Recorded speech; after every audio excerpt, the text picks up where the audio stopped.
Live షోకి తిరిగి స్వాగతం. ఇక అతిథుల పరిచయం శ్రీ జంజాల రవిశంకర్ గారు, ప్రముఖ న్యాయవాది, అలాగే గతంలో శాసనసభ సలహాదారుగా కూడా పనిచేసినటువంటి సీనియర్.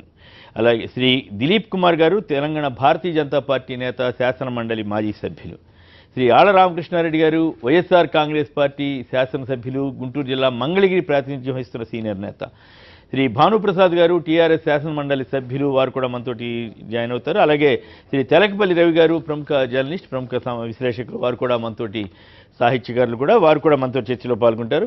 ఇక ముందుగా ఓటుకు నోటు కేసుకు సంబంధించి హైకోర్టు జడ్జి శ్రీ సునీల్ చౌదరి గారు వెలువరించిన తీర్పు చాలా ఆసక్తికరంగా ఉంది. రామకృష్ణారెడ్డి గారికి అసలు అర్హత లేదన్నారు. అదే సమయంలో మరి నాకు కొన్ని సందేహాలు సహజంగానే ఉత్పన్నమవుతున్నాయి.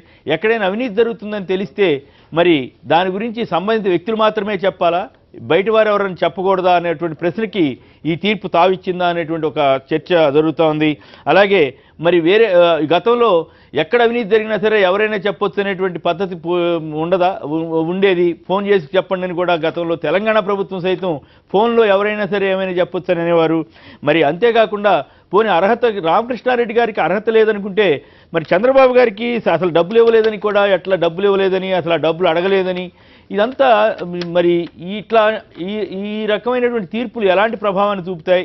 మరి దీని మీద ముందుగా రామకృష్ణారెడ్డి గారు చెప్పండి. గతంలో టీఆర్ఎస్ వాళ్ళు అంటుండేవాళ్ళు, పైకి వెళ్తే ఎక్కడికైనా కోర్టులో గట్టిగా వెళితే చంద్రబాబు గారు ఎస్కేప్ అయిపోతారు, అందువల్ల జాగ్రత్తగా ఉండాలి, అందుకే మేము వెళ్ళట్లేదు అనేవాళ్ళు. సో మీరు చేసింది తప్ప ఒప్ప? ఇప్పుడు మీరు చేసింది, మీరు చివరికి చంద్రబాబు గారు క్లీన్ సర్టిఫికేట్ ఇప్పించడానికి వెళ్ళినట్లయిందా? ఏమిటి అసలు ఈ జడ్జిమెంట్ మీద మీ వ్యాఖ్య ఏమిటి? అంటే ఇక్కడ జడ్జి గారిని మనం ఎక్కడ తప్పు పట్టరాదు, ఆయన ఉద్దేశాన్ని తప్పు పట్టక్కర్లేదు. కానీ జడ్జిమెంట్ లో లోపాలు ఏమైనా ఉన్నాయా? లేదు, జడ్జిమెంట్ కరెక్ట్ గానే ఉందా? బాగా జనానికి, సమాజానికి ఒక మంచి సందేశాన్ని ఇచ్చిందా జడ్జిమెంట్? లేదు, నేను లేవనెత్తిన ప్రశ్నలకి ఈ జడ్జిమెంట్ లో సందేహాలు వస్తాయి, సమాధానాలు వస్తాయా? సరే, అసలు ముందుగా చంద్రబాబు నాయుడు గారు ఈ ఓటుకు నోటు కేసులో ఇంతవరకు కూడా ఆ గొంతు నాది కాదు, నేను మాట్లాడలేదనే మాట ఎక్కడ అనలేదండి. ఒకటి. రెండోది, ఈ రోజున చంద్రబాబు నాయుడు గారు అసలు ఎక్కడా ఆ మాట మాట్లాడలేదు, ఆయనకి సంబంధం లేదని చెప్పి ఈ రోజున తీర్పులు వచ్చినాయి. జగన్మోహన్ రెడ్డి గారు కూడా గతంలో ఎక్కడ కూడా ఆయన ఎక్కడ ఇన్వాల్వ్ కాల, అసలు ఏనాడు కనీసం సెక్రటేరియట్కి కూడా కాలు పెట్టిన రోజులు లేవు. ఎవరో సంబంధం లేని వ్యక్తులు కంప్లైంట్లు చేస్తేనే తీసుకొని 16 నెలలు సిబిఐ విచారణ చేసి అక్రమంగా, అన్యాయంగా మరి జైల్లో పెట్టి, జడ్జిమెంట్లు వ్యక్తులను బట్టి, విషయాలను బట్టి మారిపోతుంటాయి. ఇవాళ ప్రజలు గమనిస్తూ ఉన్నారండి వాటన్నిటిని కూడా ఎలా జరుగుతూ ఉన్నాయని. అదే చెప్తాను నేను. ఇప్పుడు నాకు అర్హత లేదు అని చెప్పేసి తీర్పు వచ్చిందండి. న్యాయమూర్తి గారినో న్యాయస్థానాల్లో ఈ రోజున మరి ఎక్కడ బహిరంగంగా వ్యాఖ్యానించడానికి చట్టాల్లో లేదు కాబట్టి, నాకు మరి ముఖ్యంగా చట్టాల మీద గౌరవం ఉంది కాబట్టి నేను ఎక్కడ ఆ వ్యాఖ్యలు చేయను. చంద్రబాబు నాయుడు గారికి ఎటు చట్టాల మీద గౌరవం లేదని తెలుస్తూనే ఉంది, న్యాయస్థానాల మీద కూడా. ఇప్పుడు నాకు ఆయన తీర్పు ఇచ్చిన సారాంశాలు 3 విషయాలండి. ఒకటి, నాకు లోకస్ స్టాండింగ్ లేదనేది ఒకటి చెప్పారు. రెండవది, ఇది పీసీ యాక్ట్ కింద రాదు, అంటే డబ్బులతోటి అక్రమంగా ఎమ్మెల్యేలు కొనటం కూడా పీసీ యాక్ట్ కిందకి రాదని చెప్పేసి చంద్రబాబు నాయుడు గారి లాయరు వాదనలు వినిపించడం జరిగింది. దాన్నే బేస్ చేసుకున్నారు ఈ రోజున. మూడోది, సెక్షన్ 156 క్లాస్ 3 అనేది తప్పుగా మ్యాజిస్ట్రేట్ గారు రాశారని, ఈ 3 మీద ఈ రోజున తీర్పు రావడం జరిగిందండి. సరే, 1984లో అంతులే వర్సెస్ ఆర్ఎస్ నాయక్ అని ఒక కేసు నడిస్తే ఆ కేసులో చాలా స్పష్టంగా తీర్పు రావడం జరిగింది, సుప్రీంకోర్టు సార్. రెండవది, 2012లో సుబ్రహ్మణ్య స్వామి వర్సెస్ మన్మోహన్ సింగ్, అప్పుడు ప్రధానమంత్రి గారి విషయంలో 2G స్పెక్ట్రంలో కూడా చాలా క్లియర్గా చెప్పడం జరిగిందండి. ఏమనంటే ప్రైవేట్ వ్యక్తులు ఎవరైనా కూడా కేసు వేయవచ్చు అనేది. అంతేకాదండి, బయట వ్యక్తి అవుతాడు అప్పుడు. అవునండి, సంబంధం లేదు అసలు ఆయనకి. 2G స్పెక్ట్రమ్ కేసు, శిక్షలు కూడా పడ్డాయి దాంట్లో.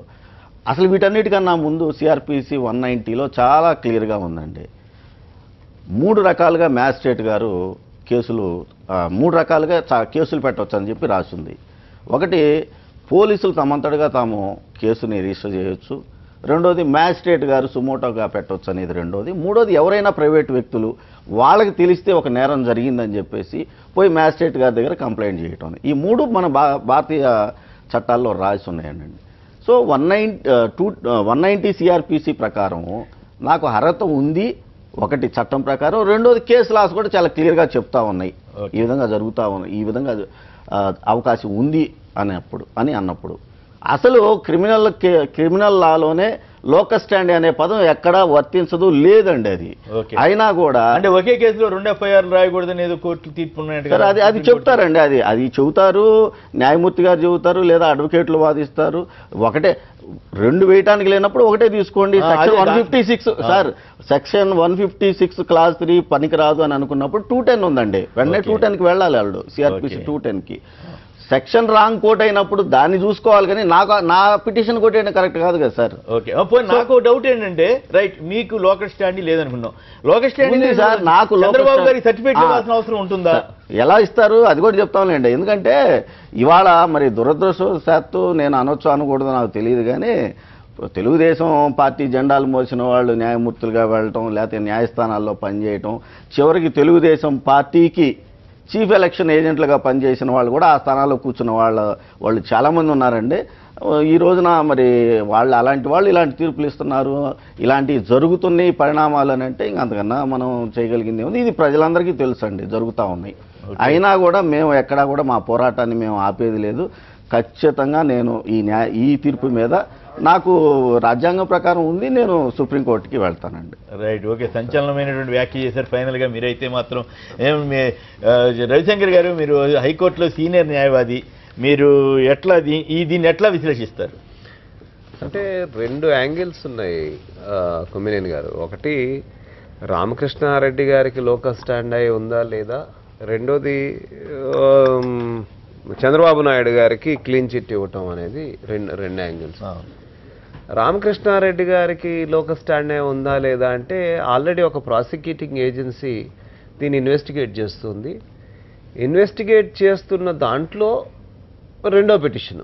ఇప్పుడు మామూలుగా రామకృష్ణారెడ్డి గారు ఇప్పటి వరకు 156(3) కానీ 290 కానీ 190 కానీ 210 గురించి కానీ చెప్పడంలో డైరెక్ట్గా ఇప్పుడు రోడ్డు మీద యాక్సిడెంట్ జరిగింది అనుకోండి, రోడ్డు మీద యాక్సిడెంట్ జరిగితే మనం ఫోన్ చేసి ఇట్లా యాక్సిడెంట్ అయిందంటే దాన్ని ఎఫ్ఐఆర్గా కంప్లైంట్గా తీసేసుకుని ఇన్వెస్టిగేషన్ మొదలవుతుంది. 3 రోడ్డు మీద యాక్సిడెంట్ అయింది, రోడ్డు మీద యాక్సిడెంట్ అయిందని ఒకే పలానా మైల్రాయ్ దగ్గర జరిగింది, పలానా ఊళ్ళో జరిగిందంటే 3 ఎఫ్ఐఆర్లు రిజిస్టర్ అవసరం లేదు. సో ఫస్ట్ ఎఫ్ఐఆర్ని రిజిస్టర్ చేసిన తర్వాత ఇన్వెస్టిగేషన్ నడుస్తుంది. 2 సెప్టెంబర్ 2016 రోజున ఈ కేసు అక్కడ కింద కోర్టులో వచ్చినప్పుడు 29 సెప్టెంబర్ 2016కి మేము పూర్తి చేస్తున్నాము అని చెప్పి సిబిఐ కూడా అక్కడ ఏజెన్సీ కూడా చెప్పడం జరిగింది, ఏసీబీ కూడా ఏజెన్సీ చెప్పడం జరిగింది. అయితే రామకృష్ణారెడ్డి గారు మా తల్లిగారి నియోజకవర్గం అనే ఎమ్మెల్యే మాకు బాగా పరిచయం, అది వేరే ప్రశ్న. రామకృష్ణారెడ్డి గారు వేసిన పిటిషన్ని కోర్టు ఆయనకి లోకల్ స్టాండ్ అయ్యి గురించి మాట్లాడిందే తప్ప అక్కడ కేసు ఎట్టాగా ఇన్వెస్టిగేషన్ నడుస్తుంది. వాళ్ళ వాదన కూడా ఏంటి, ఏసీబీ వాళ్ళది మేము ఆల్రెడీ చేస్తున్నాం, మా ఇన్వెస్టిగేషన్లో ఇది దీనివల్ల ఎక్కువ డిలే కూడా అవుతోందని చెప్పి కూడా వాళ్ళ వాదించడం జరిగింది. అది మనము దానికి ఆ యాంగిల్ కనుక తీసుకుంటే I have my difference of opinion. Ramakrishna Reddy గారితో నేను ఏకీభవించట్లే, ఎందుకంటే ఆ విషయం చంద్రబాబు నాయుడు గారికి సర్టిఫికేట్ ఇవ్వాల్సిన అవసరం కోర్టుకు ఉందా? ఇప్పుడు అసలు నేను కూడా విచిత్రంగా పైగానేమో సపరేట్ బాక్స్ కూడా పెట్టి చంద్రబాబు నాయుడు గారికి ఆయన సర్టిఫికేట్ ఇవ్వటం అనేది పేపర్లలో చూశాను. నిజంగా అంటే అసలు నువ్వు పిటిషన్ వేయటానికే వీల్లేదు నువ్వు అని చెప్పే వాళ్ళకి ఏం చెప్పాలి?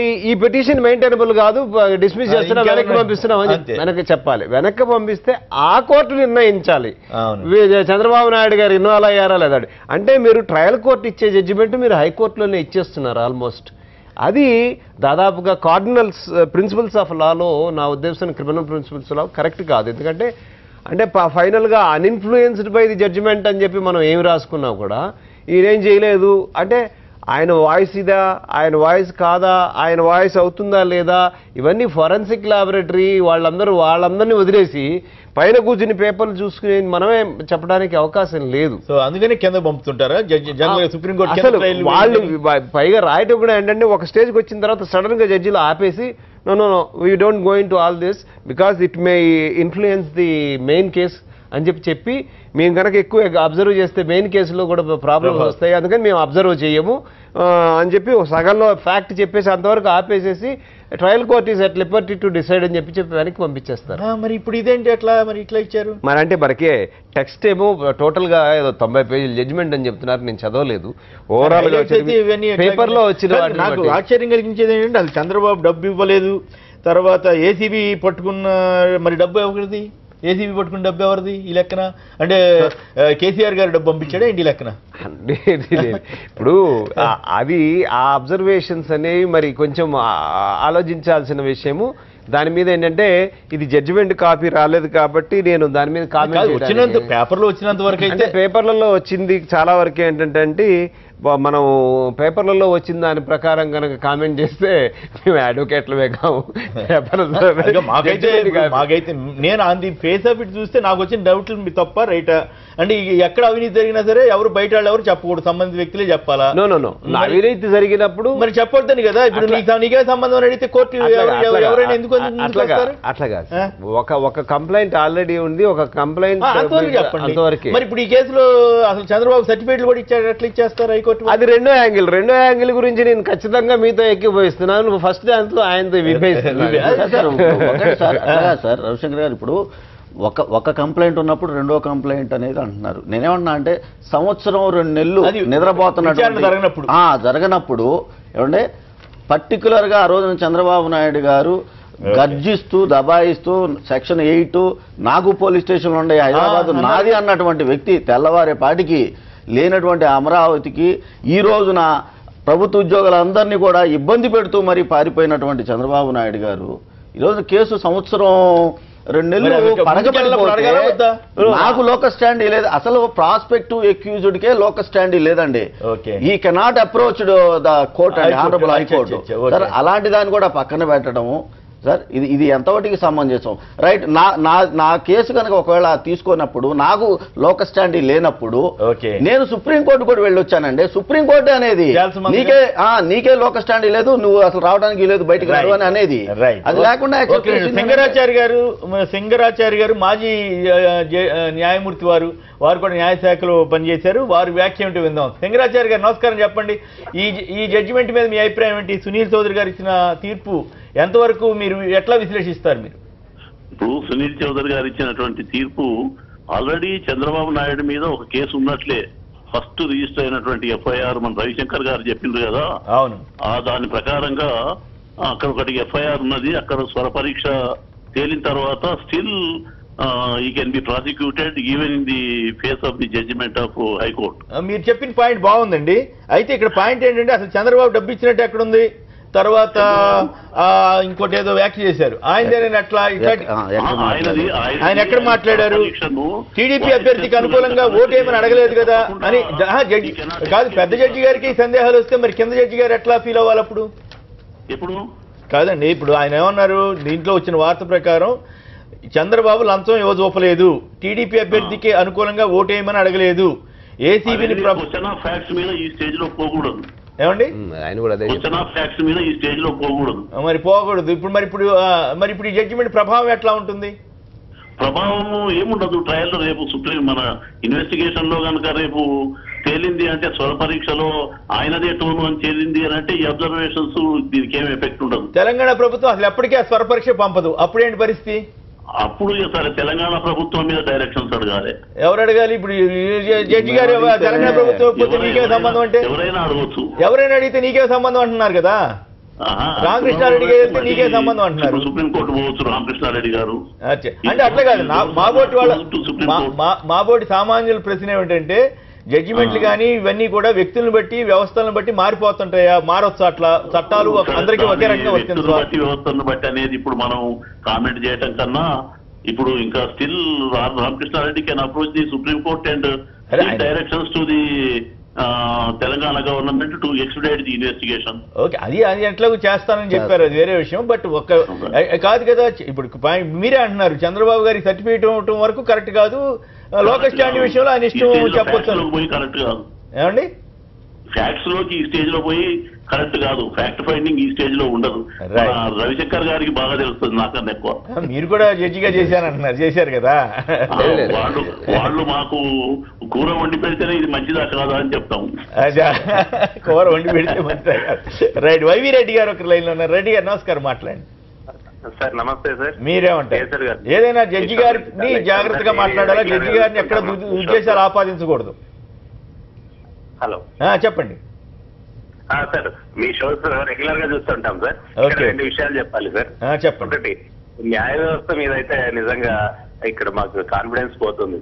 ఓకే. అంత క్లియర్ గా వీడియోస్ లో ఆడియోస్ లో దొరికిన చంద్రబాబు నాయుడికి జడ్జి స్థాయిలో ఉన్న వ్యక్తులు ఆ విధంగా క్లీన్ చిట్ ఇవ్వడం, క్లీన్ చిట్ ఇచ్చారా లేదా ఇంకా నేను ఫాలో అవ్వలేదు, కానీ ఆ కేసును పిటిషన్ వేయకూడదు అనడం అన్నది దారుణమైన విషయం సార్. ఇది సామాన్య ప్రజలకు జ్యుడిషియరీ దీని మీద ఖచ్చితంగా వాళ్ళకి అనుమానం వస్తుంది సార్. ఎందుకంటే చేయగలరేమో అని ఇన్నాళ్ళు అనుకుంటున్నాము, ఇప్పుడు చూస్తున్నాం సార్. ఇక్కడ ఇంకొకటి, నేను ఒక బ్యాంకర్ అండి. ప్రతి ఒక్కరు హార్డ్ వర్క్ మర్చిపోతున్నారు. ఎక్కడో 1-2% 99% బ్యాంకర్స్ మార్నింగ్ 9 to ఈవినింగ్ 10-11 వరకు వర్క్ చేస్తూ వాళ్ళు ఈవెన్ ఫ్యామిలీస్ కూడా నోట్ల రద్దు గొడవ మళ్ళీ వద్దాం. నోట్ల రద్దు దానికి వద్దాం. మీ ఆందోళన అర్థమైంది. దేశం అంతా కూడా అదే ఆందోళన ఉంది. మోడీ గారికి తప్ప అందరికి మిగతా వాళ్ళందరికీ ఆందోళనలో ఉన్నట్టున్నారు. మరి ఏంటో దాని గురించి తర్వాత మాట్లాడదాం. రవి గారు మీరేమంటారు ఈ జడ్జిమెంట్ మీద మీ విశ్లేషణ ఏంటి? కేసు వేసిన ఆయన, చాలా కేసులు చూసిన ఆయన, చాలా తీర్పులు ఇచ్చిన ఆయన అందరూ మాట్లాడారు. ఇప్పుడు ఇంకా మాట్లాడడానికి ఏమి మిగలేదు. చంద్రబాబు గారు సేఫ్ అని. నేను నవంబర్ 15 అయితే ఇక్కడ కీలకమైన పాయింట్ ఒకటి ఉందండి. మీరు గమనిస్తే ఏసీబీ ఒరిజినల్ కేసు అట్లాగే ఉంది. తెలంగాణ ప్రభుత్వం ముందుకెళ్ళకపోవచ్చు, ఏసీబీ ముందుకెళ్ళకపోవచ్చు, కానీ హైకోర్టు జడ్జి గారేమో అది తీర్పులోనేమో ఏకంగా చంద్రబాబు ఇప్పుడు అని అడిగారు. కేసు అలాగే ఉంది, ఉంటుంది, ఎంతకాలం ఉంటుందో మనకు తెలియదు, ఉండదో కూడా మనకు తెలియదు. కానీ బుట్ట అలాగే ఉంది, లోపల చేపలు మాయమైనట్టుగా ఆ కేసు యొక్క రాజకీయ సారాంశం, రాజకీయ ప్రభావం ఇప్పటికీ మాయమైపోయింది. ఎందుకంటే ఒకటి, చంద్రబాబు గారు సగం పాలనా కాలం పూర్తి చేసుకున్నారు. దేశంలో రాష్ట్రాల్లో రాజకీయ సమీకరణాలు, వీటన్నిటిలో వచ్చిన సంబంధాలు, వాటిలో వచ్చిన మార్పులు. ఈ కేసులో ఒక 5-6 ఒకటి రామకృష్ణారెడ్డి గారు అభినందనీయుడు. ఎందుకంటే ఒక కేసు మీద చర్చ జరిగేట్టు, దాని మీద థ్రెడ్బేర్గా క్షుణ్ణంగా జరిగేటట్టుగా ఆయన కోర్టుకు వెళ్ళారు. పైగా ప్రజాప్రతినిధి, మరి ఆయన అనామకంగా వెళ్ళలేదు. కోర్టు గుర్తుండే ఉంటుందా, మనం కొంచెం ముందుకెళ్తే చంద్రబాబు ఎస్కేప్ అవుతారండి, ఇది కత్తట్లా ఉంటే బెటర్ ఏమో అని మేము ముందుకెళ్ళట్లేదండి అని అంటుండేవాళ్ళు. మరి ఇప్పుడు రామకృష్ణారెడ్డి గారు అది మేలు చేసినట్ట కీ చెప్తాను. ఏసీబీ కోర్టు నుంచి సుప్రీంకోర్టు వరకు అన్ని న్యాయ వ్యవస్థలు ఆయన స్పృశించారు. ఇక్కడ ఒకటి, చంద్రబాబు నాయుడు గారు న్యాయ వ్యవస్థను మేనేజ్ చేస్తారనేది తరచూ చాలామంది అంటుంటారు. వైసీపీ నిరంతరాయంగా అంటుంది. అది సాధారణంగా అనడం వేరు.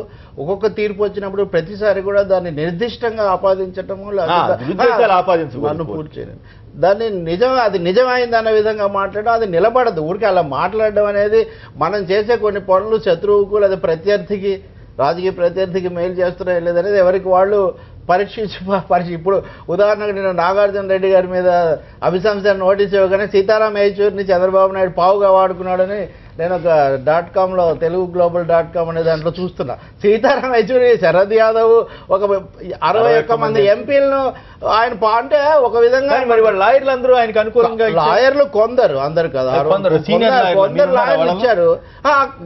రవిశంకర్ గారికి ఉండొచ్చు, నేను చెప్పేది లావాదేవీలు ఉండొచ్చు. కానీ పావులుగా వాడుకోవడం 61 మంది ఎంపీలను, హేమాహేమీలను పావులుగా ఎవరు, మరి వీరు కూడా పావులుగా నేను చెప్పదలుచుకుంది ఏంటంటే, మనం విమర్శించే ఉత్సాహంలో అవతల వాళ్లకు అపారమైన మొత్తం సర్వశక్తులు ఆపాదించడం అనవసరమైన ఉద్దేశం. ఈ కేసులో రాజకీయమైన, సాంకేతికమైన, పాలనాపరమైన, నైతికమైన అంశాలు చాలా ఉన్నాయి. నైతికంగా, రాజకీయంగా తెలుగుదేశం పార్టీ చంద్రబాబు నాయుడుతో సహా ఈ కేసులో అభాస్పాలు అయిపోయింది. ఆ పని చేసి ఉండకూడదు, అది చాలా పెద్ద మిస్కాలిక్యులేషన్ అనే విషయం ఇప్పటికే రుజువు అయిపోయింది. అలాగే ఆయన దొరికిన కాన్వర్జేషన్, టీఆర్ఎస్ ప్రభుత్వం అప్పుడు ఒక ఉత్సాహంలో వాళ్ళు బయటపెట్టారు. అందులో ఆయన చాలా జాగ్రత్తగా మాట్లాడాడు. ఇది దొరకదు అనే మాట రోడ్డు మీద వాడు కూడా అనుకున్నాడు. ఎందుకంటే మా వాడికి ఓటేయండి, మా వాడు రేవంత్ రెడ్డి వచ్చి నేను కలుస్తాడని ఆయన అందులో ఎక్కడ చెప్పలేదు. కాబట్టి అది నిలబడదని చెప్పడానికి పెద్ద న్యాయశాస్త్ర పని. కానీ అక్కడ రాజకీయము, ఏసీబీ యొక్క వైఖరి, టీఆర్ఎస్ యొక్క వైఖరి, ఇవన్నీ కూడా కలిస్తే, అలాగే న్యాయమూర్తి యొక్క నైష్ఠికత, అక్కడ ఉన్నటువంటి సంబంధిత న్యాయమూర్తి యొక్క నైష్టికత ఇవన్నీ నైష్టికత అంటే కమిట్మెంట్. ఇప్పుడు ఓ చిన్నబ్రెడ్డి ఉన్నాడంటే ఒక తీర్పు ఇస్తాడు, కృష్ణయ్య ఉన్నాడంటే ఒకటి ఇస్తాడు, ఇంకొక ఆయన ఉన్నాడంటే ఇంకోటి ఇస్తాడు. మన దగ్గర అయితే మనం అనేక సందర్భాలు చూసాం. ఉదాహరణకు ప్రాంతీయ ఉద్యమాలు జరుగుతున్నప్పుడు కొన్ని సమస్యలు వచ్చాయి, అప్పుడు ఇవన్నీ కూడా మనం చూసాం. కాబట్టి ఇక్కడ అంతిమంగా తన విచక్షణాధికారాన్ని ఉపయోగించి తీర్పిచ్చేది సంబంధిత న్యాయమూర్తి. కాబట్టి చట్టానికి కళ్ళు లేవు తమ్ముడు, న్యాయానికి ఇల్లు లేదు, ఎప్పుడైనా ఒక పాటు ఉంది, ఇలా న్యాయమూర్తులు ఉంటారు. ఇప్పుడు ఇక్కడ ఒకటి రాజకీయంగా నైతికంగా ఇప్పటికే దొరికిన అయినప్పటికీ కూడా, అభాస్పాలైనప్పటికీ కూడా, దాని ప్రభావం అనుభవిస్తున్నప్పటికీ కూడా, ఒకటి తెలంగాణ ప్రభుత్వం తను చేయాల్సింది మొదలు పెట్టినంత ఊపుగా వేగవంతంగా రాజకీయ దాడి రూపంలో వాళ్ళు చేయడానికి వాళ్ళు సిద్ధంగా లేరు. కాబట్టి ఆయన అది అంతకంతకు అక్కడే సక్సెస్ అయ్యాడు చంద్రబాబు గారు. అటైతే వాళ్ళని భయపెట్టడంలో అంతే కదా, వాళ్ళు చెప్పాడు కదా గవర్నమెంట్ పడిపోతుందని ఆ రోజు చెప్పాడు కదా. ఒకటి గవర్నమెంట్ భయపడి చంద్రబాబు నాయుడు పాత్ర, రెండోది కోర్టుల పాత్ర, మూడోది ఏసీబీ పాత్ర, ఇవన్నీ ఇందులో చర్చనీయాంశాలు. సక్సెస్ అయితే ఇక్కడి నుంచి ఆయన సెక్రటేరియట్ షిఫ్ట్ చేసి ఖచ్చితంగా సక్సెస్ అయినట్లే. వెళ్తే వెళ్ళుండొచ్చు, ఆ టెంపరీగా ఆయన ఇక్కడి నుంచి తప్పుకోవడానికి వెళ్ళుండొచ్చు. అదే కేసులో ఆయన ఎవ్వరు ఏం చేయలేరు, రుజువైంది కదా. మనం ముందు కేసు అదే అండర్స్టాండింగ్ కావచ్చు దానితోటి ఎవరికైనా కానీ. టీఆర్ఎస్ ఫెయిల్ అయినట్టే కదా. సార్ అవన్నీ స్పష్టంగా ప్రజలందరికీ కనిపిస్తున్న సత్యాల గురించి మనం సమయం వృధా చేసుకోవడం అనవసరం. వాటిని పునరుద్ఘాటనలు చేయడం వల్ల వచ్చే ఉపయోగం ఏం లేదు. 10 ఏళ్ల పాటు ఇక్కడే ఉంటాను, నా ప్రభుత్వాన్ని గెలిపించిన తర్వాత వెళ్తానన్న వ్యక్తి ఆగమేఘాల మీద వెళ్ళిపోవడం మంచిదే, అందరూ చెప్పారు. అక్కడ పరిపాలన అక్కడే జరగాలి కాబట్టి. కానీ ఏ నేపథ్యంలో వెళ్ళారు, వెళ్ళిన తర్వాత అనేది చాలా ముఖ్యం. కాబట్టి జయప్రదంగా చంద్రబాబు నాయుడు హైదరాబాద్ నుంచి తరలించడానికి, కదిలించడానికి ఇది ఒక క్యాటలిస్ట్ అంటే ఒక సందర్భంలో ఇది ఉపయోగపడింది. కారణం ఏదైనా సరే రాజ్యాంగానికి సంబంధం లేకుండా ఇక్కడ నేను కూడా పోలీస్ స్టేషన్లు ఇవన్నీ కూడా అసందర్భం అని తెలుసు. మీరు అంటే మనం దీంతోనే పోతే అసలు కేసులోకి ఇంతవరకు నేను పోలేదు.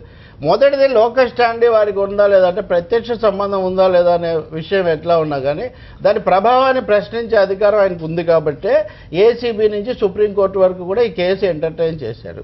అసలు ఏమీ చేయకుండా ఉంటే ఇవన్నీ అసలు జరిగే ఉండకూడదు, మొదట తోసి పడేసి ఉండాలి.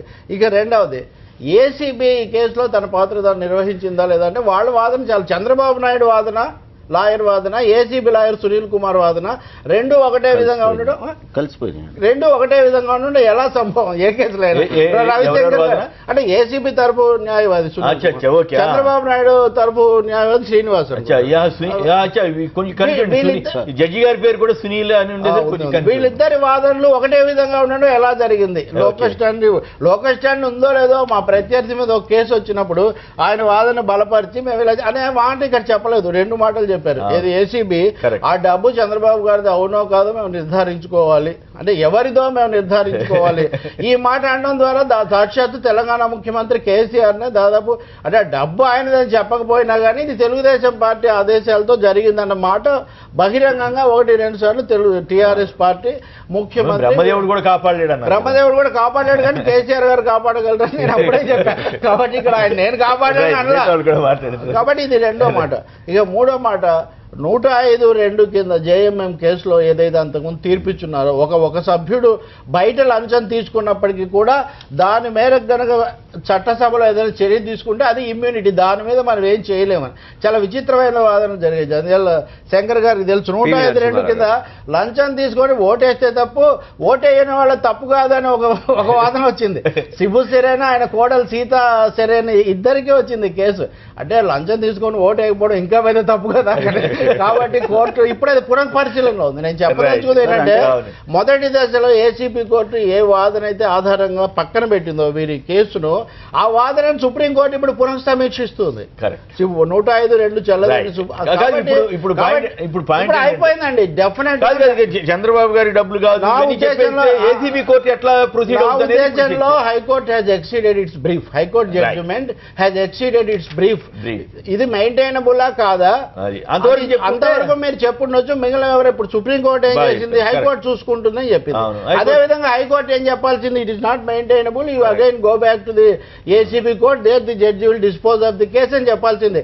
మీరు ముందే తీర్పు ఇచ్చిన తర్వాత ఇంకా ఏసీబీ కోర్టు అయితే అయినా కూడా మరి ఏసీబీ చేయొచ్చు. అంటే జరుగుతుంది, తతంగం జరుగుతూనే ఉంటుందండి. అందరూ గజయితగాళ్లే. కానీ తెలంగాణ ప్రభుత్వము రాజకీయంగా టీఆర్ఎస్ ఈ విషయంలో మౌన ముద్ర దాల్చడం, ఏసీబీ ఒక విధంగా తన అసమర్థతనండి, తన గమ్యం మారింది, రాజకీయ ప్రేరణ మారిందని చెప్పుకోవడం అది చాలా ఆశ్చర్యం. లేదంటే మీరు కూడా చెప్పండి, మేము అప్పుడు అన్నది పొరపాటు. ఆయనగా మీరు బాబు గారు విశాఖపట్నం నుంచి. బాబు నమస్కారం, మాట్లాడండి. నమస్తే సార్. ఊరట మాత్రం ఊరటే. మీ కామెంట్ ఏంటి? మీ కామెంట్ ఏంటి సార్? అక్కడ ఉన్న పెద్దలందరికీ నమస్కారం సార్. నమస్కారం, మాట్లాడండి సార్. ఇప్పుడు గాలి జనార్దన్ రెడ్డి విషయంలో బెయిల్ ఇస్తారే అంటే డబ్బులు తీసుకున్నారు కదా అని ఆ లాయర్కి ఇచ్చేశారు కదా. అవును. ఇప్పుడు ఇక్కడ ఏమైనా ఆ విధంగా అవకాశం ఉంటుందా? ఎట్లా తప్పు మీరు అట్లా పోల్చకూడదు. అక్కడ ఆ డబ్బు ఈ డబ్బు ఒకటేనా? ఆ డబ్బు విషయంలో అనుమానం రాలేదు అక్కడ వాళ్ళకి, ఇక్కడ ఈ డబ్బు విషయంలో అనుమానం వచ్చింది. మనం ఏం చేస్తాం దానికి?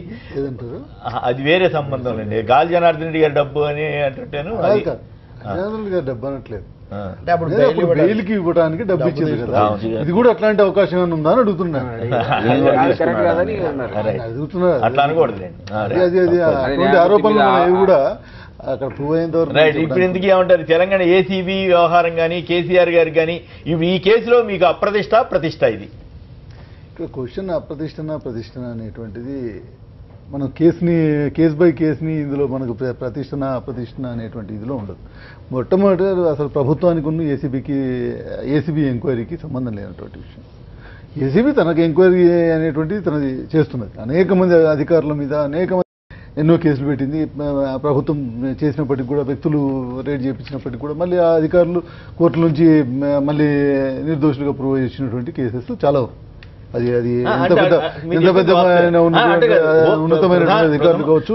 కాదు. మొదటగా హోంమంత్రి స్వయంగా నాయన నర్సిరెడ్డి గారు ఈ డబ్బు చంద్రబాబు మేము పట్టుకున్నాం, అంతు తేలుస్తామని అన్నారు. అట్లాగే ముఖ్యమంత్రి గారు ఏకంగా బ్రహ్మదేవుడు కూడా చంద్రబాబుని కాపాడలేడు, నా గవర్నమెంట్ నే పడగొట్టడానికి ప్రయత్నం చేశారన్నారు.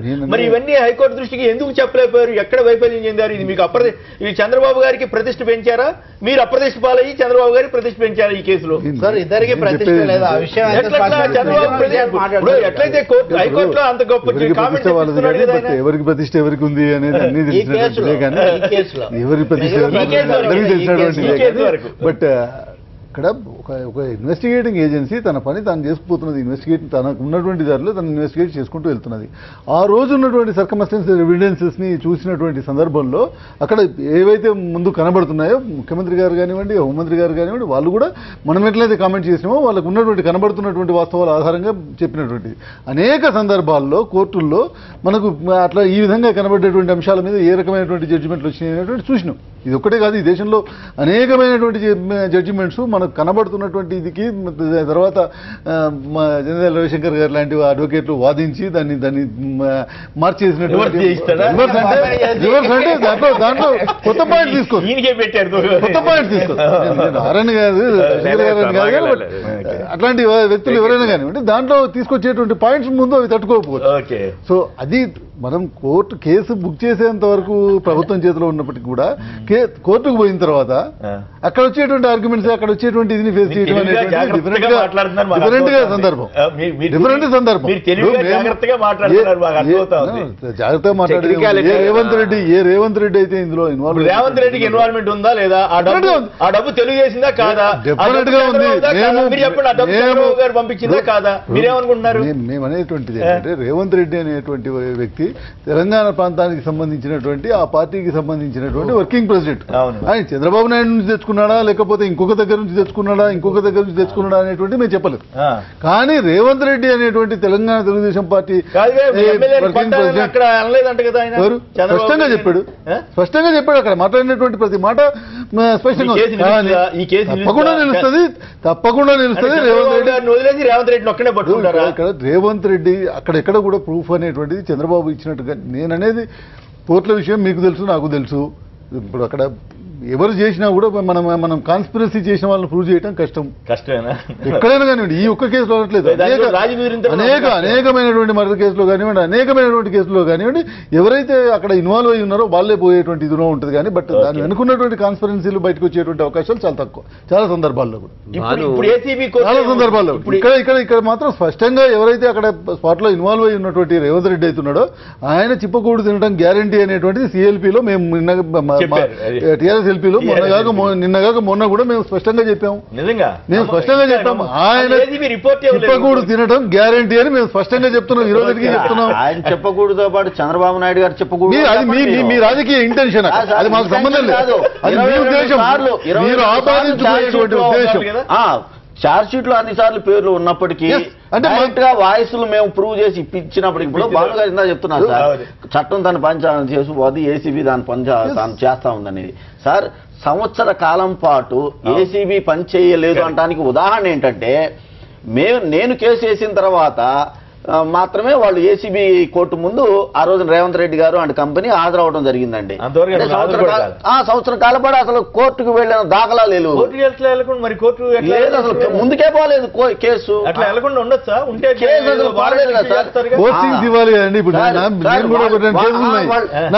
చిన్న కేసుకి 3 ఏళ్ళైంది ఇప్పటికీ, వాళ్ళు పిలవలేదు, వాళ్ళు పోస్టింగ్ ఇవ్వలేదు, దానికి ఏం చేస్తాం, ఏం చేయలేదు. మీరు ప్రొవైడ్ చేయకపోతే తప్ప పోస్టింగ్ ఇవ్వాలి కదా. సుధాకర్ రెడ్డి గారి కంటే ముందుగా నందిగామ నుంచి సుధాకర్ గారు నమస్కారం, మాట్లాడండి సార్. Good morning sir. నమస్కారం, మాట్లాడండి సార్. ఇది జగన్ గారి మీద కేసులు వేసేటప్పుడు శంకర్రావు గారు అనే ఒక వ్యక్తి కేసు వేసినప్పుడు అసలు నేను దాన్ని సుమోటాగా తీసుకొని ఇమీడియట్ గా యాక్షన్ చేశారు. అలాంటిది 1 year అయినా కూడా రామకృష్ణారెడ్డి గారు ఆధారాలతో సహా తీసుకెళ్లి కోర్టుకి ఇస్తే దాని మీదేమో నీకు అర్హత లేదు, నువ్వు చేయకూడదు. అదే శంకర్రావు గారికి అర్హత ఉంది కానీ రామకృష్ణారెడ్డి గారికి అర్హత ఎందుకు లేదు సార్? రైట్. ఈ సందేహం మనబోటి సామాన్యులకు వస్తుంది, మరి గౌరవ న్యాయమూర్తులకు రాలేదుగా, మనం ఏం చేస్తాం. ఇక సుధాకర్ రెడ్డి గారు, పొన్నవాళ్ళ సుధాకర్ రెడ్డి గారు, లాయర్ గారు, నమస్కారం. చెప్పండి, మీరు గెలిచినట్లా ఓడినట్లా?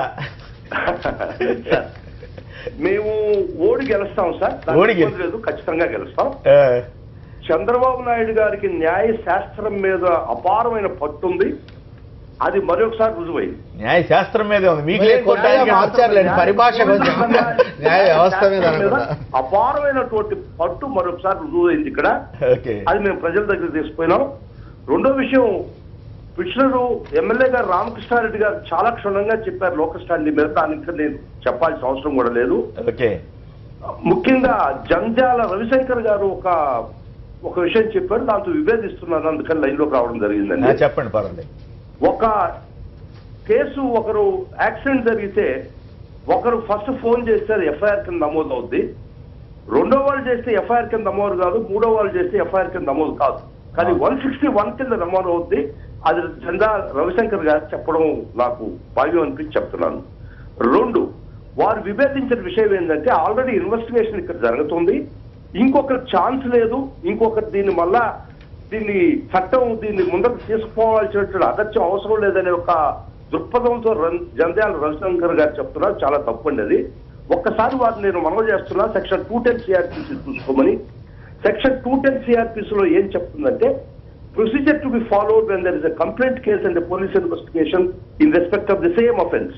అంటే ఒక ఇన్వెస్టిగేషన్ పోలీస్ చేస్తున్నా కూడా ఒక ప్రైవేట్ కంప్లైంట్ ఇవ్వచ్చు అనే విషయం చాలా క్లియర్ గా సెక్షన్ 210 సిఆర్పిసిలో ఉటంకించింది. వారిని మరొకసారి కాబట్టి ఒక ఇన్వెస్టిగేషన్ జరుగుతున్న కేసులో ఇంక ఎవరు కంప్లైంట్ వేయకూడదన్నటువంటి జంధ్యాల రవిశంకర్ గారి యొక్క అభిప్రాయం ఖచ్చితంగా విభేదించబడుతుంది. ఇది కరెక్ట్ కాదు చట్టపరంగా, ఎందుకంటే చాలా మంది చెప్పండి సుధాకర్ రెడ్డి గారు, అసలు కాదు సుధాకర్ రెడ్డి గారు అసలు ఇష్యూ వదిలేశారు మీరు. చంద్రబాబు గారు అసలు డబ్బు ఇచ్చినట్లు కానీ ఆయన చేసినట్టు కానీ లేదని జడ్జిమెంట్ వచ్చిన తర్వాత మీరు ఇంకేం చేయగలుగుతారు? చట్టం అండి ఒకటి. చర్చలు కూడా ఈ విధంగానే సెకండ్ వరల్డ్ వార్ లో బ్రిటిష్ పార్లమెంట్ లో క్వశ్చన్ చేస్తారండి, నువ్వు జర్మనీతో యుద్ధాన్ని తీసుకుపోతున్నావు, నేల మీద ఓడిపోతున్నావు, గాల్లో ఓడిపోతున్నావు, భూమి మీద ఓడిపోతున్నావు అంటే చర్చలు చెప్తారు it is right I'm losing but will win in heaven అని చెప్తారు. మేము ఖచ్చితంగా సుప్రీంకోర్టులో గెలుస్తాం. అపారమైన మాట్లాడదు కానీ దానికి పెద్ద సమాధానం కాదు. అంటే it should not go to public. 482 కింద ఏ పిటిషన్ వేసినా కూడా సాక్ష్యాల గురించి మాట్లాడే హక్కు అధికారం కోర్టుకు లేదు. హైకోర్టుకు 482 పిటిషన్ ముందరకు వచ్చినప్పుడు కేసు యొక్క సాక్ష్యాల్ని వారి యొక్క పరిశీలించాల్సినటువంటి శక్తి కూడా 482 కింద పిటిషన్ లేదు. ఇక్కడ చాలా దురదృష్టం. 482 పిటిషన్ కింద మొత్తం కేసుని వాళ్ళు నీరుగార్చే ప్రయత్నం చేశారు. సుధాకర్ రెడ్డి గారు తెలంగాణ మిత్రుడు కూడా చెప్తున్నారు, అద్దెకు ఎవరో కూర్చోన్నారు. ఆయన రేవంత్ రెడ్డి గారిని చెప్పుకూరు తెప్పిస్తా ఉన్నది తప్పండి. ఎట్టంటే చంద్రబాబు నాయుడు గారికి సహాయం చేసే ఒక ప్రక్రియలో రేవంత్ రెడ్డి మీద కేసు కూడా తెలియకనే ఏసీబీ తీసేయడం జరిగింది. ఏసీబీ తన కౌంటర్ లో లోకల్ స్టాండీ వాళ్ళు చంద్రబాబు నాయుడు గారు అది తీసుకున్నప్పుడు ఖచ్చితంగా వాళ్ళ ఏసీబీ కౌంటర్ వేసింది.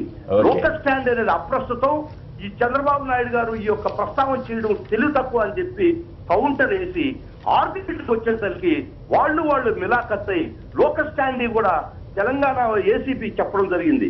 తెలంగాణ మిత్రులకు ఒక్క మాట చెప్తున్నాను, కేసీఆర్ గారు కానీ తెలంగాణ ఏసీబీ కానీ తెలంగాణ రవిచంద్ర ఆయన కుమార్ గాని అడ్వకేట్ తెలంగాణ ఏసీబీ తరఫు చేసినట్టు అడ్వకేట్ కానీ మీరు చంద్రబాబు నాయుడు గారికి చేయబడినటువంటి మేలుతో రేవంత్ రెడ్డి మీద కూడా కేసు టోటల్ గా తీసేయించారు. మీరు ఇది పీసీ యాక్ట్ కింద టోటల్ గా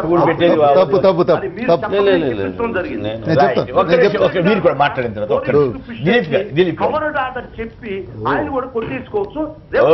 మంచి రేవంత్ రెడ్డి గారికి మంచి సాయం చేశారు మీరు. రేవంత్ రెడ్డి గారు మీరు 482 కింద పిటిషన్ వేసి ఇది కవర్డ్ ఆర్డర్ అని చెప్పి మీరు కూడా కొట్టేసుకోండి. పాపం మీరు కూడా ఎందుకు అంతేకాదు నేను టైం ఒక మాట సుధాకర్ రెడ్డి గారు చాలా ఎంఫటిక్ గా చాలా ఎక్కువసేపు చెప్పారు. సార్ నేను ఇందాక చెప్పా ఎక్సీడింగ్ ఇట్స్ బ్రీఫ్ ఈ విషయాలన్నీ నేను అన్ని వ్యాఖ్యలు చేశాను. కానీ వారు చెప్పే విధంగా ఒక కేసును కనుక పదే తిరగదేడుకుంటూ పోతే అది ఎండ్లెస్ ఎక్సర్సైజ్ అవుతుంది.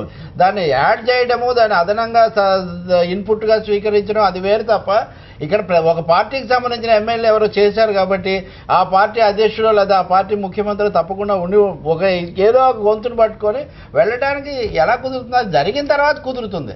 అది మీరు ముందుగానే ఎందుకు క్లీన్ చిట్ ఇచ్చారనేది ఇక్కడ ప్రశ్న తప్ప సామాన్యుడికి ఉత్పన్నమయ్యే సమస్య. దీని ఆధారంగా వెంటనే మీరు వెళ్ళి చర్చల్ని తప్పు కూడా చేశాడు. నీళ్ళ మీద ఓడిపోతున్నాం ఆకాశం నీళ్ళ మీద అనలే ఆయన. We'll fight on the land, we'll fight it over there, and we'll fight in the air అన్నాడు. And we'll not surrender అన్నాడు. We'll not stop it అన్నాడు. We'll not stop, we'll surrender. We'll not surrender అన్నాడు. We'll fight అన్నాడు. అది ఆయన quotation wrong కొట్టేసి what ever. ఇంకోటి ఆయత చండీ ఆగిన తర్వాత రాక్షసులుగా అభివర్ణించబడ్డ వాళ్ళు చాలా మంది దేవతలు అయిపోయారు.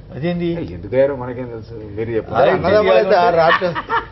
సురులు అసురులు అంతకుముందు ఎవరెవరిని రాక్షసులుగా ఇక్కడ అభివర్ణించబడ్డారో ఉద్యమ క్రమంలో మనకు తెలుసు. చండీ ఆ తర్వాత అందరు దేవతలే కలిసిపోయారు. ఎట్లా మరి అయ్యారు కదా, అవునా కదా, అయ్యారు కదా. ఆ తర్వాత అన్ని క్రమంగా మెల్లమెల్లగా తిరుగుముఖం పడడం లేదా స్లో మందగా ఎగించడం జరిగింది అన్నిటి వేగంలో. ఇప్పుడు పొలిటికల్లీ ఇంపార్టెంట్ కేసు కానీ ఉంటాయండి. నేనేమంటున్నానంటే అన్ఫార్చునేట్లీ ఎన్ని కేసుల్లో ఈ రోజు పెండింగ్ లో ఉన్నాయి కోర్టులో. మిత్రుడు అన్నట్టు ఆయన వేసిన కేసు 3 ఏళ్ల వరకు పోస్టింగే కాలేదు. వారు అన్నట్టు కోసం ఆయన కనీసం సుప్రీంకోర్టు దాకా పోయాడు, ఏదో జడ్జిమెంట్ తెచ్చుకున్నాడు, హైకోర్టుకు వచ్చాడు, అది ఇంకో రంగా చెప్పింది. బట్ నేనేమంటానంటే ఒక ఇంతకుముందు ఆయన అబ్జర్వేషన్లో కూడా మీరు కూడా చెప్పారు అన్నమాట, ఒక జడ్జిమెంట్ ఈ రోజు వచ్చినంత మాత్రాన జడ్జి తను ఈ అసలు ఫ్యాక్ట్స్లో కూడా అవసరం లేకుండా వెళ్ళి తన కామెంట్స్ ఇచ్చినంత మాత్రాన ఆ ఇంకొక న్యాయమూర్తి రిటైర్డ్ న్యాయమూర్తి గారు అన్నట్టు ఆ తర్వాత వండేటువంటి కూరని బట్టి కదండి అక్కడ ఉన్న న్యాయమూర్తి నిర్ణయించేది. సో ఫర్దర్ ఫ్యాక్ట్స్ ఆ న్యాయమూర్తి independent of this uninfluenced by this judgement ఆయన. కాబట్టి అంతగా రెడ్డి గారు కంగారు పడాల్సిన అవసరం లేదు, మనం కంగారు పడాల్సిన రకరకాల సందర్భాలు జరిగింది, ఈ కేసు అని కాదు. సో ఇంత మాత్రం చేత మనం ఇది కంక్లూడింగ్ ఎవిడెన్స్ అనో లేకపోతే దీనికి ఫైనల్ జడ్జ్మెంట్ ఇచ్చడానికి కూడా వీల్లేదు. It's only of shoot of main case. కొనసాగుతుంది చంద్రబాబు గారి మీద అసలు ఉండదు కదా ఇప్పుడు. ఎట్లా ఎఫ్ఐఆర్ లో జడ్జి కూడా చెప్పారు ఆయన నిందితుడిగా ఎక్కడ చేర్చలేదు కదా. నేనేమంటానంటే ఇన్వెస్టిగేషన్ కంప్లీట్ కాలేదు, ఆ తర్వాత క్రమం లోపల రకరకాల మీరన్నట్టు ఏదైనా జరగచ్చు కదా, anything can happen outward. So దాన్ని మనం ఇప్పుడే దాని ఒక కంక్లూజన్ రావడానికి ఆ కేసు గురించి రాలేం. డెఫినెట్లీ నేను ఇంతకుముందు ఆ కామెంట్ ఎందుకు చేశానంటే గతంలో ఉన్న స్పీడ్ లో ఆ కేసు లేదు, దానికి ఏ కారణాలు మనోనండి కదా రాజీ చేసింది. కొంచెం ప్రియంప్టింగ్ దిలీప్ గారు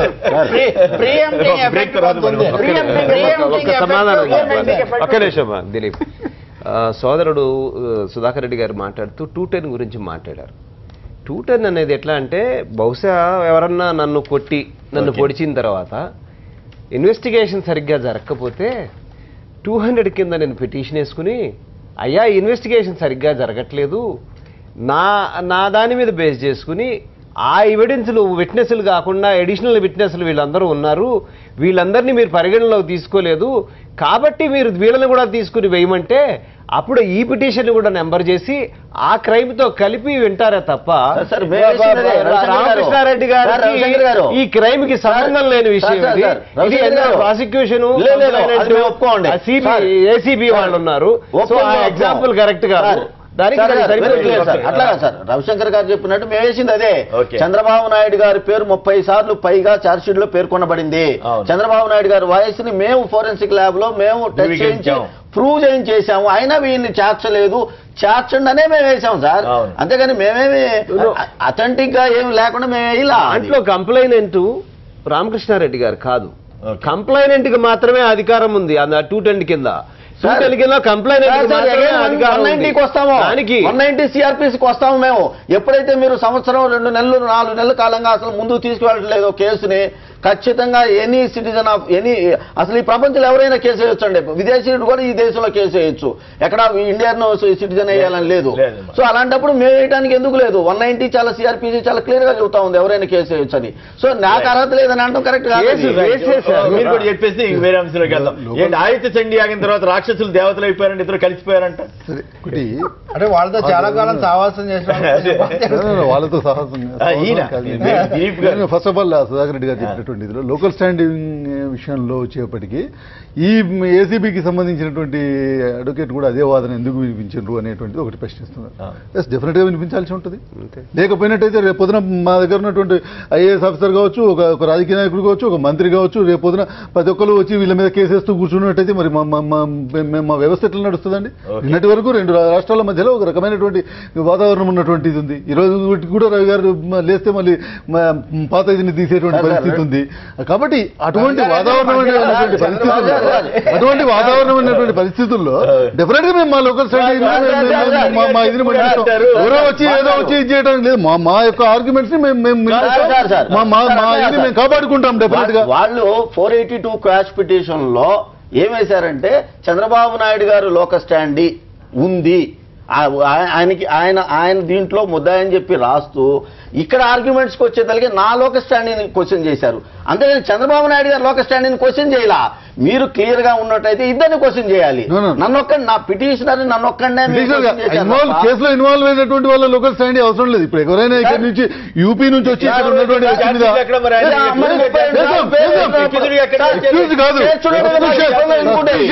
ఎక్యూజ్ కాదు, మాకు ఈయన మీద కూడా సస్పిషన్ ఉంది. మేము స్టిల్ ఇంటరాగేటింగ్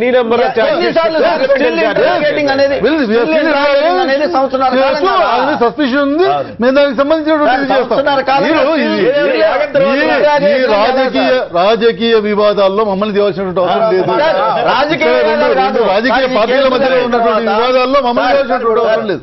మేము ఇక్కడ చూస్తున్నటువంటి ఏంటంటే ప్రత్యేక హోదా హక్కుని మేము కోల్పోయాము, 10 సంవత్సరాల ఉమ్మడి రాజధాని మేము కోల్పోయాము, తెలంగాణ రాష్ట్రం కృష్ణా గోదావరి బోర్డులు ఉండంగా కూడా కృష్ణా గోదావరి నదుల మీద ఆనకట్లు కడతా ఉంటే మేము వాటిని ప్రశ్నించే హక్కునే చంద్రబాబు నాయుడు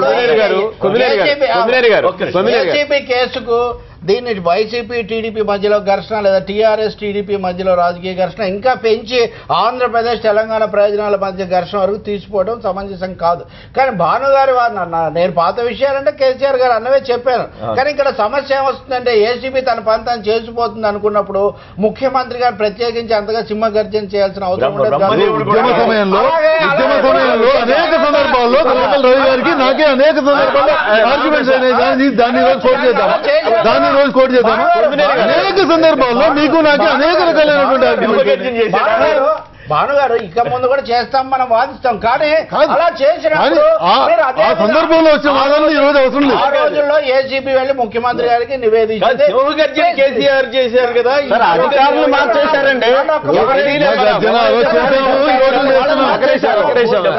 ఆ రోజుల్లో వెళ్ళి గవర్నర్ తో కలిశారని, ముఖ్యమంత్రి గారు పర్యవేక్షిస్తున్నారని, చర్చిస్తున్నారని ఇవన్నీ జరిగింది. మామూలు కేసు అన్నామంటే ఏసీబీ కోర్టులోనే చెప్పింది it is high profile case, కాబట్టి మేము ఆచితూచి అడుగేస్తున్నామని. హై ప్రొఫైల్ కేసు ఇది లో ప్రొఫైల్ కేసుగా మారిపోయి వాళ్ళేదో అధికారులు చూసుకుంటారు, మాకేం సంబంధం లేదని రాజకీయంగా చేతులు any number of supplemental charge sheets can be file. ఎవరినైనా ఎక్కడైనా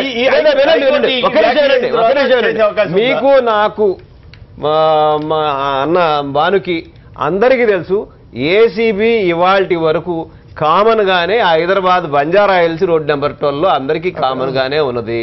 ఇప్పుడు ఒకళ్ళ మీద ఒకళ్ళు బ్లేమ్ చేసేటప్పుడు ఏసీబీ కామన్ గా ఉంది, అందరు ఆఫీస్ ఒకటే ఉంది, దాని సంగతి మనం మాట్లాడుకోవాలి. కానీ ఇది ఒకళ్ళని బ్లేమ్ చేయటం, లేకపోతే భానుప్రసాద్ బ్లేమ్ చేయడం. గుంటూరు నుంచి ప్రవీణ్ గారు ఒక లైన్ ఉన్నారు. ప్రవీణ్ గారు నమస్కారం, మాట్లాడండి. సార్ నమస్తే సార్. నమస్తే, మాట్లాడండి ప్లీజ్. సార్ ఇక్కడ టీడీపీ ఈ ఓటు నోటు వల్ల మీకు కాస్త ఇబ్బంది పడింది. ఫస్ట్ మాకు తెలిసి మీరే సార్. మీడియానా? మీరే. కేఎస్ఆర్ గారు లైవ్ షో ఒక సంవత్సరం రోజులు జనాలు చూడలేకపోయారు. ఎన్టీవీ ఇంకేంటో అనుకున్నా, నాకే ఇబ్బంది. టీడీపీ బలహీనం అయిపోయి మొత్తం ఎమ్మెల్యేలను అప్పచెప్పారు. ఆంధ్ర ప్రజలకేం 10 సంవత్సరాలు ఉమ్మడి హక్కున్న రాజధాని వదిలిపెట్టి రావాల్సి వచ్చింది. టీడీపీకేమో ఇక్కడ స్వతహాగా పరిపాలన అని చెప్పి ఇక్కడ భూదందా చేయడానికి అవకాశం కలిగింది. సామాన్యుడికి ఇబ్బంది అయింది. ఇప్పుడు మీరు ఒక సంవత్సరం కనపడలేదు, ఇప్పుడు ఫైట్ చేస్తున్న ఆర్కే గారికి ఏమైనా ఇబ్బంది అయిద్దామని మాకు ఒక కంగారు. ఇప్పుడు గద్దె చంద్రశేఖర్ గారు సుమోటో చేస్తే ఆయనకి ఏం జరిగిందో కూడా చూసాము. Right right okay. Telangana Telugu Desam అధికార ప్రతినిధి దుర్గా ప్రసాద్ గారు చెప్పండి, మాట్లాడి మీరేమంటారు? So you must be happy. మేము మొదటి నుంచి కూడా చెప్తున్నామండి, ఏమని చంద్రబాబు గారి మీద ఈ కేసు కానీ అసలు ఈ కేసు జరిగిన విధానంగానే అంత కాన్స్పిరసీ జరిగింది.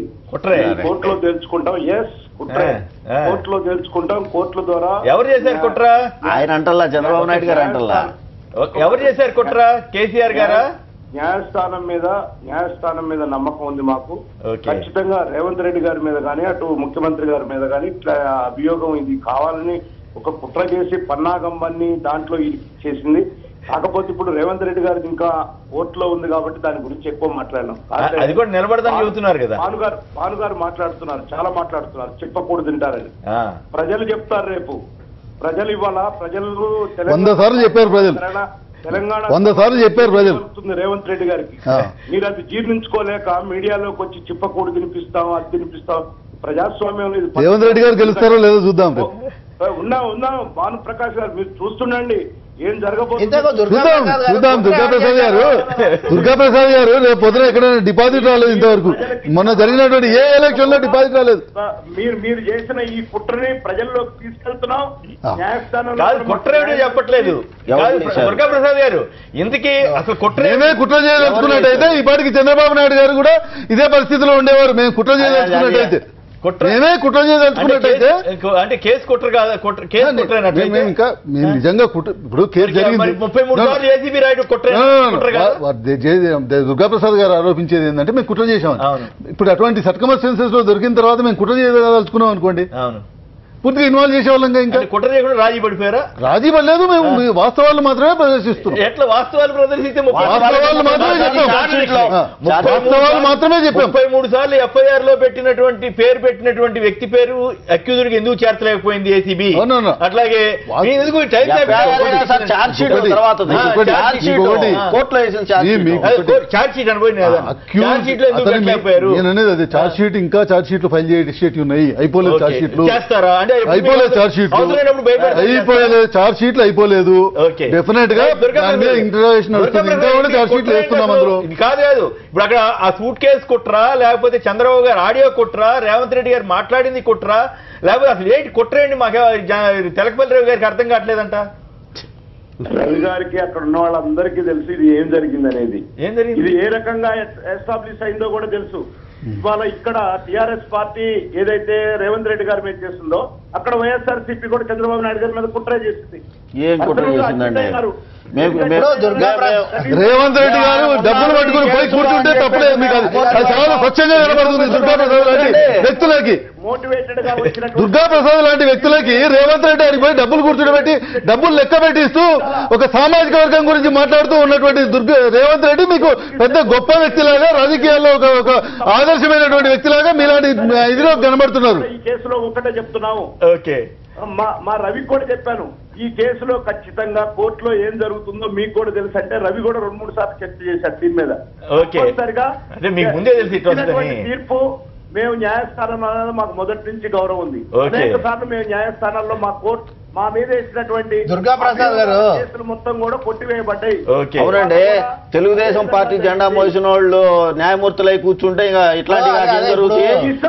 చీఫ్ ఎలక్షన్ ఏజెంట్లుగా తెలుగుదేశానికి పనిచేసిన వాళ్ళు కూర్చుంటే ఇవే జరుగుతాయండి, మీరు ఊహించినే జరుగుతాయి. మీ పార్టీ వ్యవస్థ ఎట్లా ఉన్నది, మేమేం చేస్తుందని. ఇప్పుడు ఇక్కడ ఒక విషయం అండి, దుర్గాప్రసాద్ గారు ఏం చెప్పినా కానీ ఒకటి అలా అయితే ఇప్పుడు టీఆర్ఎస్ ప్రభుత్వం ఇంతకుముందు పెట్టింది పొరపాటుని వాళ్ళు టీఆర్ఎస్ ప్రభుత్వాన్ని ఏం అనడం లేదు. ఉదాహరణకు అలాగే టీఆర్ఎస్ వాళ్ళు నేను ఇంతకుముందు చెప్పిన అంత తీవ్రంగా దాడి చేసిన వాళ్ళు దీంట్లో ఏమీ కల్పించుకోవడం లేదు. కాబట్టి కుట్ర ఉందా లేదా అంటే కావాలనుకున్నప్పుడు కుట్రలు కావాలనుకున్నప్పుడు తమ కోణం నుంచి కుట్ర చేసి తర్వాత గప్చిప్ అయిపోవడం అనేది ప్రజల మనోభావాలతో ప్రజాస్వామ్యంతో ఆడుకోవడం అనేది అదొకటే నేను చెప్తున్నా. కేసు బుక్ చేసిండ్రు, పట్టుకున్నారు, కేసు బుక్ చేసారు, కోర్టులో కేసులు నడుస్తుంది, వాదనలు నడుస్తున్నాయి. ఎవరితో నడుస్తుంది? రాజేంద్ర గారు హనుమకొండ నుంచి రాజేంద్ర గారు నమస్కారం, మాట్లాడండి. నమస్తే అండి. నమస్తే, మాట్లాడండి సార్. కన్నా పెద్దలందరికీ నమస్తే. గుడ్, మాట్లాడండి సార్. ఇప్పుడు ఈ కేసు గురించి మనం మాట్లాడితే వెరీ సింపుల్ సార్. అవును, చంద్రబాబు గారు నైతికంగా ప్రజలందరికీ దొరికిపోయినరు ఆయన చేపిస్తున్నట్టు హైకోర్టు వారి దృష్టిలో అది కనపట్టలేదు కదా. Very clear. అయితే కోర్టులో వచ్చేవరకు చంద్రబాబు గారు ఆయనకున్న అవకాశాలు ఉపయోగించుకొని నా మీద విచారణ చేయకూడదు అని ఇట్లాంటివి ఏమైనా చేయించుకోవచ్చు, అవి జరుగుతూ ఉంటాయి, దానికి పెద్ద ఇష్యూ లేదు. తర్వాత ఇంకా మీరు ఇంకో కేసీఆర్ గారు సింహగర్జన అప్పుడు చేసిండ్రు అంటే అది పొలిటికల్. అప్పుడు చంద్రబాబు గారు ఇచ్చిన వారికి కౌంటర్ గా కేసీఆర్ గారు సింహగర్జన చేస్తారు. అది ఇది సామాన్య ప్రజలందరికీ కూడా పొలిటికల్ గా ఇది ఏం జరుగుతుంది వెరీ క్లియర్. కానీ అదే పొలిటికల్ గా నైతికంగా క్లియర్ గా తెలుసు. నైతికత ఇతరులు వర్తించరా ఆ మిత్రుడు చెప్పేదాన్ని నేను బలపరుస్తున్నా, కానీ నైతికత సింహగర్జన చేసిన తర్వాత మౌనంగా ఇప్పుడు అదే. కానీ వెరీ క్లియర్ సార్, చంద్రబాబు గారు ఇట్లా దొరికిపోయాడు. ఎక్కడ దొరికిపోయాడు? జారిపోయాడు కదా. సార్ ఇప్పుడు నేను ఇచ్చిన జడ్జిమెంట్ లో ఒక సారాంశం ఏంటంటే ఇది పీసీ యాక్ట్ కింద రాదు అని చెప్పి. ఇంకా ఇది కదా ఎంత ప్రమాదకరం అంటే 1998 లో పివి నరసింహరావు గారు అప్పుడు ప్రధానమంత్రి గారు సిబిఐ కేసు నడిచిందండి. కేవలం 12 ఓట్లే ఆ రోజున ఆయనకు కావాల్సింది మెజార్టీ నిరూపించుకోవడానికి. ఆ కేసు కన్విక్షన్స్ అయినాయండి, శిక్షలు పడ్డాయి. కానీ ఇంట్రెస్టింగ్ విషయం నేను పేపర్లో వచ్చింది ఏంటంటే ఈ సూట్ కేసు డబ్బు తీసుకెళ్లారు కదా, ఆ డబ్బుని నోట్ల రద్దు ఎఫెక్ట్ కూడా వీళ్ళకి ఉపయోగపడేటట్టుంది. ఎట్లా ఆ డబ్బు తీసుకెళ్లి డిపాజిట్ చేశారంట. ఫిక్స్డ్ డిపాజిట్ చేసినప్పుడు ఆ నోట్లకు సంబంధించిన మెటీరియల్ ఎవిడెన్స్ పోయిందంట. సుప్రీంకోర్టు రీవిజిట్ చేస్తుంది, దానికోసం ఏర్పాట్లు కూడా ఇప్పుడు జరుగుతున్నాయి. ఏ కేసు? అదే 105(2) కింద. అది కాదు ఇక్కడ ఇప్పుడు ఏ నోట్లు అనేవి ఒక మెటీరియల్ ఎవిడెన్స్ డిపాజిట్ చేస్తారండి, నోట్ల రద్దు అయిపోయినాయి. అప్పుడు ఆ సీరియల్ నెంబర్స్ కానీ ఆ నోట్లకు సంబంధించిన అథెంటికేషన్ కానీ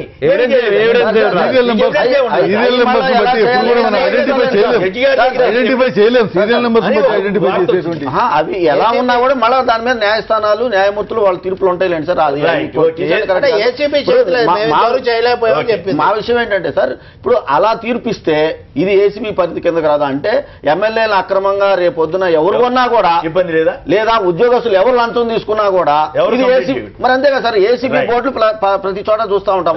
మిమ్మల్ని లంచం అడిగారా మాకు ఫోన్ చేయండి అని. ఇక ఎవడు ఫోన్ చేసేవాడు లేడు. ఉద్యోగస్తులు కూడా ధైర్యంగా లంచాలు తీసుకుంటారు. ఏసీబీ పరిధిలోకి రేవంత్ రెడ్డి గారు కూడా బయటపడతాడు సార్. ఇప్పుడు రేవంత్ రెడ్డి గారు కూడా చంద్రబాబు గారు బయటపడగలేదు, పాపం రేవంత్ రెడ్డి గారిని ఒకటి మీరు బుక్ చేస్తారా? తప్పు చేసిన ప్రతి వాడు శిక్ష అనుభవించాల్సిందేనండి. మా హక్కులు కోల్పోయామండి. మోడీ ప్రభుత్వం తెచ్చిన ఒక సవరణ ప్రకారం ఇప్పుడు కేంద్ర అధికారుల మీద చర్య తీసుకోవాలంటే కూడా ముందుగా అనుమతి పెట్టాలని ఒక కొత్త నిబంధన. అంటే ఇప్పటివరకు ప్రజాప్రతినిధులకు ఉన్న ఇమ్యూనిటీ ఇక మీద కేంద్ర అధికారులకు కూడా వర్తింపజేయబోతున్నారు. ఏదేమైనప్పటికీ కూడా సునీల్ చౌదరి చౌదరి గారు ఇచ్చినటువంటి తీర్పు అనేక ప్రశ్నలు లేవని తావిస్తోంది. ప్రధానంగా అవినీతి ఎక్కడైనా జరుగుతుంటే ఎవరు పట్టించుకోకూడదు అనేటువంటి, పట్టించుకుంటే కుదరదు అనేటువంటి ఒక సందేహాన్ని లేవనెత్తున్నారు. మరి అంతేకాకుండా చంద్రబాబుకి ఏకంగా సర్టిఫికేట్ ఇవ్వడం మీద మాత్రం చాలా మంది అభ్యంతరం చెబుతున్నారు. జంధ్యాల రవిశంకర్ గారితో సహా న్యాయ కోవిదులందరూ అభ్యంతరం చెబుతున్నారు. మరి అలాంటి జడ్జిమెంట్లు ఇచ్చే ముందు మరి 1-2 సార్లు ఇటువంటి విషయాలు ఏం జరుగుతాయి, న్యాయ వ్యవస్థ మీద నమ్మకం పెరుగుతోందా తగ్గుతోందా అనేది కూడా ఆలోచించాలి. కానీ ఈ సర్టిఫికేట్ ఇవ్వడం ద్వారా న్యాయ వ్యవస్థ మీద నమ్మకం తగ్గే ప్రమాదం అయితే ఉందని అభిప్రాయం వస్తోంది. కాబట్టి ఇటువంటి విషయాల్లో కానీ మరి జడ్జిమెంట్ మీద మాట్లాడగలం కానీ జడ్జి గారి గురించి మాట్లాడకూడదు. కాబట్టి ఏదేమైనా ఈ జడ్జిమెంట్ మీద మరి పైకి వెళ్తే ఏం జరుగుతుందో చూద్దాం.